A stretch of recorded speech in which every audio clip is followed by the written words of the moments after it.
one of the questions I get a lot is, how do you get married? Is it possible to be married? Is it even healthy? Is that even a healthy alternative, right? Because we hear stories of people whose marriages have ended around this issue. And I don't discourage marriage, but I don't encourage it either. I think it just that's a very personal decision. How anyone responds to their sexuality or understands their journey of understanding and responding to their sexuality and the choices that they navigate. It's a very personal, a very intimate decision. And so I don't ever discourage or encourage it, except around whether or not someone is healthy. If I think anybody is entering a marriage in an unhealthy way, I would discourage it. But there are a lot of healthy ways to do marriage as well, but it requires a high level of maturity. There needs to be open disclosure, things like that. So one of the questions I get often is, are you getting married just to follow the rules, so to speak? Or, and if the laws change, like if gay marriage is legalized, are you going to stay married, right? Because that's the only reason I got married, was because gay marriage is illegal, right? So obviously that's not the case, but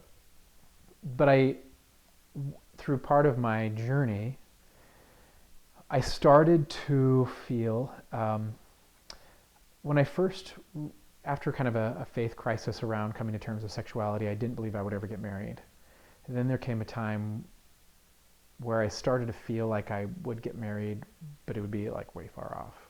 And then, certainly later rather than sooner. And then that started to shift, and I felt like maybe I'll get married sooner rather than later. And when I met my wife, it was like, my wife and I have a great relationship. Our sexual relationship is good, but the sexual relationship really grows out of a relationship of intimacy. One of the things, and through that process, I think one of the things that I felt like the Lord was teaching me about is what it means to truly love. And that someone can be sexually attracted to someone and not love them. And you can love someone and not be sexually attracted to them, right? But the key, I feel like what the Lord really wanted to teach me is what it means to truly love someone. And as I started to open myself up to really just loving a person, when I met my wife, I just felt like there was kind of a wave. I just felt like the Spirit was really guiding us. And the closer we got, the more intimate emotionally we got in our relationship, the more I just feel like, I think real emotion, from a professional perspective as a therapist, real intimacy, true intimacy is kind of a wellspring for sexual desire. And so that's really where just the friendship, the authenticity that we have in our relationship, the connection that we have.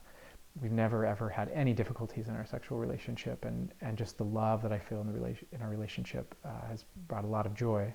And so I think marriage it's not how I think it's a mistake to choose marriage, or to choose marriage specifically around what or how much I'm feeling with regard to sexuality at any given point. A lot of heterosexual marriages have ended because they started based purely on sexuality. It's not a healthy foundation. It's not a strong foundation. And so, but certainly if someone develops a really strong love and intimacy and connection, and just a holistic level of attraction in their marriage, really healthy sexuality can develop within that relationship.